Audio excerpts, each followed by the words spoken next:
अस्सलाम वालेकुम फ्रेंड्स, कैसे हैं आप सब। उम्मीद है आप सब खैरियत से होंगे और अपने ब्लेंडर पर 3D मॉडलिंग और अपने प्रोजेक्ट्स पर काम कर रहे होंगे। आई होप सो बेसिकली मैं काफ़ी दिनों बाद आज एक वीडियो रिकॉर्ड कर रहा हूँ। उसका रीज़न ये है कि काफ़ी प्रोजेक्ट्स क्लाइंट्स के थे जो मुझे कंप्लीट करना थे टाइम रहते ही, उस वजह से मुझे वक्त ही नहीं मिल पाया। अब वक्त मिला है तो मैं सोच रहा हूँ उसका भी एक टाइम टेबल बनाऊँ कि वीकली मैं वीडियोस जो है लाता रहूँ। ठीक है, तो आज जो मैं जिस टॉपिक पर इस वीडियो को रिकॉर्ड कर रहा हूँ वो है एक ब्लेंडर का बहुत ही इम्पोर्टेंट और बहुत ही यूजफुल फीचर या फंक्शन, जो भी आप कहना चाहें कह लें, वो है 3D कर्सर। ठीक है, अब 3D कर्सर क्या होता है, देखिए यहाँ पर ये एक आपको सर्कल दिख रहा होगा जिसके बॉर्डर व्हाइट और रेड हैं, ये 3D कर्सर होता है। ठीक, अभी तो मेरे पास यहाँ पर क्यूब नहीं है, पर आपने नोटिस किया होगा जब भी आप अपना कोई भी ब्लेंड फाइल, मतलब जब न्यू ब्लेंड फाइल आप ओपन करते हैं तो यहाँ पर बाय डिफॉल्ट ये एक क्यूब पहले से ही होता है ना। काफी मीम्स भी आपने देखे होंगे इसको लेके कि पहले ब्लेंड फाइल खोलो, फिर इसको यहाँ से डिलीट करो, फिर अपना प्रोजेक्ट जो भी बनाना है बनाओ। तो कभी आपने सोचा एज अ बिगनर कि यहीं पर ही क्यों होता है? मतलब ऐसा भी तो होना चाहिए कि अगर मैं शिफ्ट ए प्रेस करूं और क्यूब को सिलेक्ट करूं तो क्यूब यहाँ पर आ जाए। वो सिर्फ वाई और एक्स एक्सेस के बीच में क्यों आता है? द रीजन सिंपल है कि ये हमारा 3D कर्सर है वो इसके एकदम सेंटर में होता है। देखिए अगर मैं इस क्यूब को यहाँ से हटाऊं तो अभी आप देखिए ये यहाँ पर है, तो जहां पर ये होगा वहां पर हमारा ऑब्जेक्ट आएगा। अब सपोज इसको मैं 3D कर्सर को यहाँ से उठा के कहीं और रख दूं, यहाँ पे रख दूं। रखने का तरीका क्या है कि शिफ्ट को प्रेस करके अपने माउस के राइट क्लिक को आपको कहीं भी क्लिक करते जाएंगे। देखिए शिफ्ट मेरा अभी प्रेस है, होल्ड है मतलब। ठीक है, और मैं जहां जहां राइट क्लिक कर रहा हूं अपने माउस से वहां पे हमारा 3D कर्सर जा रहा है। तो अभी मैं 3D कर्सर को यहाँ पर जैसे रखता हूँ। ठीक, अब अगर मैं शिफ्ट ए प्रेस करूं मैश में जाके, या अगर मैं सीधे यहीं से ही ऑब्जेक्ट में चला जाऊं, ऐड में चला जाऊं, मैश में चला जाऊं और यहाँ से भी मैं कोई भी ऑब्जेक्ट को ऐड कर सकता हूँ, या मैं शिफ्ट ए प्रेस करके मैश में जाके क्यूब को ऐड करूं। अब देखिए क्यूब मेरा वहां पे ना आके यहाँ पर आया। द रीजन इज कि ये हमारा 3D कर्सर है। ठीक, नाउ ये बताने का आपको मतलब वजह ये है कि एज अ बिगनर क्या होता है कि हम कभी कभी इतने बड़े प्रोजेक्ट पर काम कर रहे होते हैं। जैसे मान लीजिए कोई प्रोजेक्ट हमने यहाँ से शुरू किया, मतलब कोई बड़ा कोई चीज बना रहे हैं, कोई व्हीकल बना रहे हैं, तो काफी बड़ा प्रोजेक्ट हो गया। अब मुझे क्यूब लाना है, उस क्यूब से मुझे कुछ डिजाइन करना है। समझ ली, सपोज यहाँ पर मुझे लाना है। ठीक है, फॉर एग्जाम्पल मैं आपको एग्जाम्पल के साथ बता दूं तो ज्यादा आपको समझ में आएगा। जैसे मान लीजिए मैं कोई प्रोजेक्ट पर काम कर रहा हूं और वो प्रोजेक्ट मेरा, एक मिनट पहले इसका मैं ओरिजिन टू ज्योमेट्री कर दूं और यहाँ से 3D कर्सर पे देखे लगा हुआ है मीडियन पॉइंट। मीडियन पॉइंट करेंगे तो आपका 3D कर्सर वाली सेटिंग डिसेबल हो जाएगी और इस क्यूब का सेंटर ऑफ ओरिजिन जहां से होगा वहां से ये वर्क करेगा। आई होप कि आपको समझ में आ रहा होगा। अभी मैं इसको और अच्छे से डेमोन्स्ट्रेट कर दूंगा।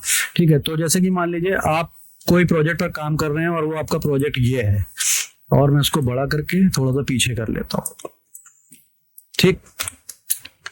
ठीक है, और अब मान लीजिए यहां पर मुझे, इस जगह पर मुझे एक सर्कल चाहिए। ठीक, अब सर्कल को लाने का क्या, अब एज अ बिगनर देखिए क्या होता है। अब आप क्या करते हैं कि शिफ्ट ए प्रेस करते हैं, सर्कल अगर आपको चाहिए मैश में जाते हैं और यहाँ से यूवी स्फीयर को ऐड कर लेते हैं। ठीक, अब यूवी स्फीयर यहाँ से ऐड हो जाता है, फिर आप उस यूवी स्फीयर को यहाँ से मूव करते हैं, फिर जहां पे आपको लेके जाना होता है वहां पे लेके चले जाते हैं। ठीक है, ये काफी ज्यादा टाइम कंज्यूमिंग और पहली बात तो बहुत ही सटीक नहीं होता है, यानी कि आप यहाँ पे लेके आएंगे फिर भी आपको काफी ज्यादा मिसमैचिंग करनी पड़ेगी। तो ये तरीका ठीक नहीं है। सबसे बेहतर तरीका क्या होता है मैं आपको बताऊं। जैसे आपको यहाँ पर कोई भी अपना यूवी स्फीयर वगैरह कोई भी ऑब्जेक्ट लाना है तो पहले इस फेस को आप सेलेक्ट कर लीजिए। देखिए ये मैंने फेस सेलेक्ट कर लिया, शिफ्ट एस प्रेस करिए। जैसे ही आप शिफ्ट एस प्रेस कर गएंगे तो आपके सामने ये खूब सारे ऑप्शंस आएंगे। ठीक, अब ये आपसे कह रहा है कि आपको करना क्या है, इस फेस के ऊपर आपको क्या करना है। तो हमें कर्सर को यहाँ पे लेके आना है। ठीक, कर्सर टू सिलेक्टेड, यानी कि इस सिलेक्शन के ऊपर मुझे कर्सर लेके आना है। तो मैंने यहाँ पर कर्सर टू सिलेक्टेड कर दिया। अब देखिए वही रेड कर्सर हमारा इस फेस के ऊपर आ गया। ठीक है फ्रेंड्स, तो अब अगर हम यहाँ पे शिफ्ट ए प्रेस करके मैश में जाके कोई भी, जैसे मान लिया यहाँ पर आइको स्फीयर, यूवी स्फीयर को लाते हैं तो अब देखिए वो वहीं पर ही आएगा। ये देखिए है ना, वो एकदम सेंटर में आया। अब अगर हम एस प्रेस करके इसको बड़ा भी करें तो ये अपने ही ओरिजिन से बड़ा होगा, उसी ओरिजिन से बड़ा होगा। ठीक है, तो ये बहुत बेसिक सी चीज थी, मैं मान सकता हूँ कि आप सभी को पता ही होगी, पर फिर भी मैंने बता दी इन केस अगर कोई ये चीज ना जानता हो ना। अब थोड़ा सा इसके एडवांस लेवल पर चलते हैं और क्या क्या हम अपने इस 3D कर्सर से कर सकते हैं। सो देखिए, अब क्या होता है कि हम लोग जब काम कर रहे होते हैं अपने प्रोजेक्ट के ऊपर, तो कई बार ऐसा होता है एज अ बिगिनर, जैसे ये बोल्ट है, ठीक है, देखिए मैं आपको दिखा दूं, ये एक बोल्ट है और ये एक कोई मशीन का एक कैबिनेट है। मान लीजिए आप, मैंने इसको ऐसे ही आपको समझाने के लिए मॉडल कर दिया था कि मैं आपको बता सकूं कि यूज क्या होता है, ठीक। तो अब जैसे ये बोल्ट है, अब मुझे इस बोल्ट को इसी फॉर्म में एरे करना है, मतलब स्पिन करना है, एक तरीके से खूब सारे बोल्ट लगाने हैं, तो मैं कैसे लगाऊंगा। अब या तो मेरे पास अगर मुझे टूल्स की नॉलेज ना हो या मुझे भी ब्लेंडर इतना अच्छा ना आता हो, तो मैं शिफ्ट डी को प्रेस करूंगा। मोस्ट ज़्यादातर जो बिगिनर्स करते हैं वो यही करते हैं, इस तरह से उसको रखते चले जाते हैं साइड में, है ना, शिफ्ट डी प्रेस करके, ठीक है। अब देखिए कितना मिसमैचिंग है, इसके गैप देखिए, गैप यहाँ पर कितना गैप आ गया और यहाँ पर कम गैप है, तो ये चीज़ ठीक नहीं है ना, ये चीज जो है ठीक नहीं है। तो आप इसका सॉल्यूशन क्या है, अब फिर देखिए 3D कर्सर यहाँ पे कितना यूजफुल फीचर है। अब सबसे पहले तो देखिए हमारा ये जो बोल्ट है, इसका सेंटर ऑफ ओरिजिन इसके एकदम बीच में होना चाहिए। अगर आप 7 प्रेस करके टॉप ऑर्थोग्राफिक व्यू में जाएंगे, जैसे ये हमारा फ्रंट ऑर्थोग्राफिक है, ठीक, 7 प्रेस किया तो टॉप ऑर्थोग्राफिक व्यू में आ गया, यानी कि ऊपर से हम अपने ऑब्जेक्ट को देखने लगे। अब देखिए इस बोल्ट के बीच में येलो पॉइंट है, यानी कि ये हमारा सेंटर ऑफ ओरिजिन है। किसका सेंटर ऑफ ओरिजिन है, इस पार्टिकुलर नट का, ये जो नट है इसका सेंटर ऑफ ओरिजिन ये है। अगर मैं R और Y प्रेस करूं तो आप देखिए ये अपने ओरिजिन पर ही रोटेट कर रहा है ना, तो ये इसका सेंटर ऑफ ओरिजिन है। तो इसका सेंटर ऑफ ओरिजिन यहीं पर ही होना चाहिए, मेक श्योर। अगर नहीं है, कहीं और किसी और जगह पर है, तो आप क्या करेंगे, इस पे क्लिक करेंगे, राइट क्लिक करेंगे, सेट ओरिजिन में जाएंगे, ओरिजिन टू ज्योमेट्री कर देंगे। जैसे ही आप ओरिजिन टू ज्योमेट्री करेंगे तो जहां भी ये येलो पॉइंट होगा ये अपने इस ऑब्जेक्ट के ऊपर आ जाएगा। अब क्या करना है आपको, अब आपको देखिए, क्योंकि अब इसके ऊपर पूरी तरह से रेडियल एरे आपको करना है ना, तो सबसे पहले तो आपको डिफाइन करना होगा।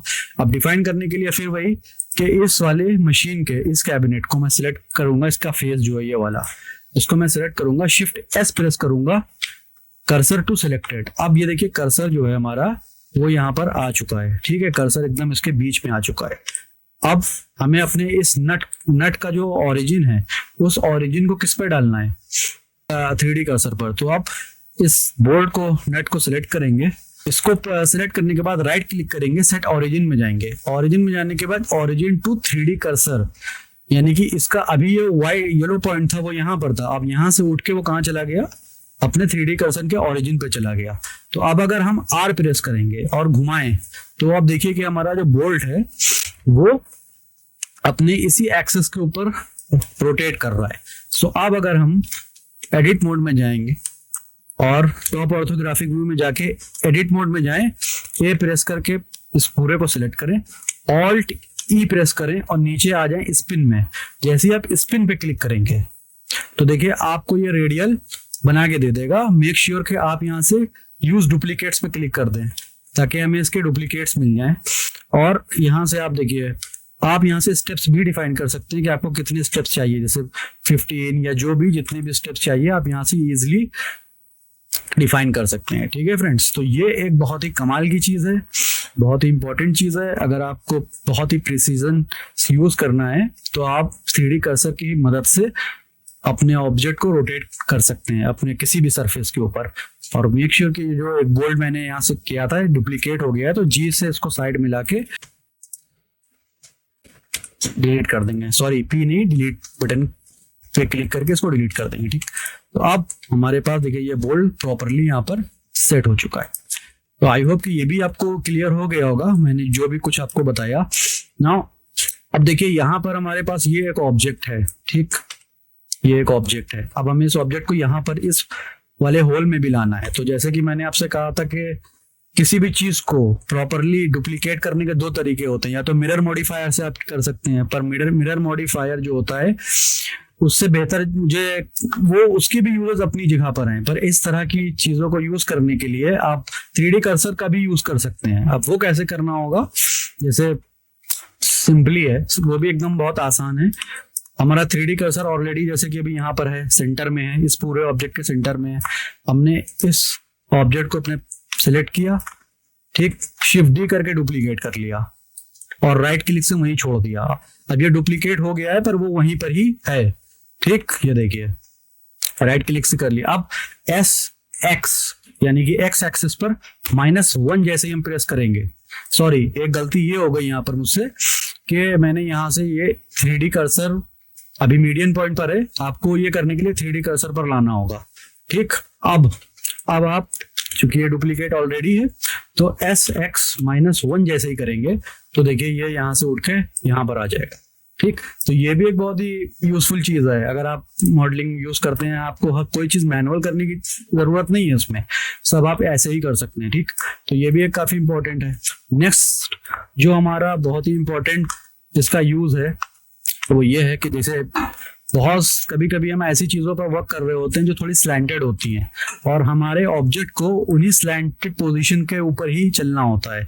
अब जैसे मैं यहाँ पर इसको अगर चाहूँ थोड़ा सा और ऊपर की तरफ ले आऊं तो मैं इसको ग्रैब करूंगा और लेता हुआ ऊपर की तरफ चलूंगा, ठीक है। तो अब मैनुअली करने में देखिए क्या होगा कि मैं बहुत ही सटीक भी कर दूं तो भी थोड़े बहुत इसमें जो डिसिमिलैरिटीज हैं वो आ जाएंगी। देखिए जैसे गैपिंग कहीं पे ज्यादा हो जाएगी, है ना।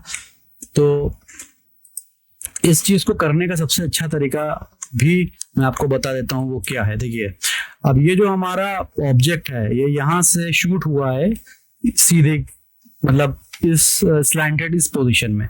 तो सबसे पहले हम क्या करेंगे, वर्टेक्स सिलेक्ट मोड में जाएंगे और अपना 3D कर्सर जो होगा वो यहाँ पर रख के शिफ्ट एस प्रेस करके कर्सर टू सिलेक्टेड कर देंगे तो हमारा कर्सर यहाँ पर आ जाएगा। और उसके बाद अब हम ये ऊपर वाली वर्टेक्स को सिलेक्ट करेंगे, ठीक, S1 प्रेस कर देंगे। जैसे कि यहाँ पर मैंने अपना 3D कर्सर लगा दिया है और यहाँ से नॉर्मल से ग्लोबल पे आ जाएंगे, ठीक। और अब हम उसके बाद S2 प्रेस करेंगे तो अब आप देखिए कि ये स्नैप कर गया है ऊपर।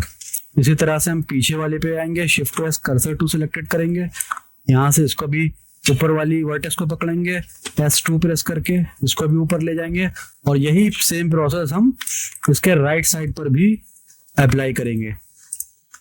Shift S cursor to selected, cursor आपको यहीं पे लेके आना होगा, ठीक है। उसके बाद फिर यहां पर पकड़ के S और 2 और फिर सेम इसी तरह से यहां पर shift S cursor to selected S और 2, ठीक है। अब आप देखिए कि मैंने अपने इसी एंगल में इस चीज को ऊपर की तरफ उसी पोजीशन में बढ़ा दिया, ठीक है फ्रेंड्स। तो ये एक छोटी सी वीडियो थी, आप आई होप कि आपको ये डेमोन्स्ट्रेशन समझ में आया होगा कि आप 3D कर्सर की मदद से क्या क्या कर सकते हैं। और भी बहुत सी चीज़ें आप 3D कर्सर की हेल्प से कर सकते हैं, मैं उसके लिए भी एक डेडिकेटेड वीडियो बना दूंगा। पर एज अ बिगनर आप इस चीज़ की प्रैक्टिस करिए, आपकी मॉडलिंग काफ़ी ज़्यादा इन्हांस हो जाएगी। और हमारे चैनल को भी थोड़ी सी मोहब्बत दीजिए, लाइक सब्सक्राइब और शेयर भी कीजिए और अपने उन दोस्तों के साथ भी शेयर कीजिए जो इन चीज़ों पर वर्क कर रहे हैं, ठीक है। सो मिलते हैं एक नई वीडियोस में, इस बार इंशाल्लाह जल्दी बनाने की कोशिश करूंगा, ठीक। तो थैंक यू वेरी मच।